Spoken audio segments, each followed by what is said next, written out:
మన కర్మ ఏమిటంటే ఈ మనిషికి దేవుడు అంటే భయము లేదు, భక్తి లేదు.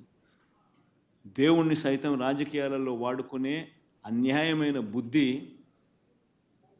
ఈ రాజకీయ నాయకుల్లో ఉంది. కాబట్టే ఈ చంద్రబాబు నాయుడు గారు లాంటి అన్యాయమైన రాజకీయ నాయకులు ఉన్నారు. కాబట్టే మన కర్మ మనకి నిజంగా రాష్ట్రానికి రాబోయే రోజుల్లో దేవుని ఈ పాపం, దేవుని కోపం ఆంధ్ర రాష్ట్ర ప్రజల మీద పడకుండా దేవుని నేను వేడుకుంటా ఉన్నాను.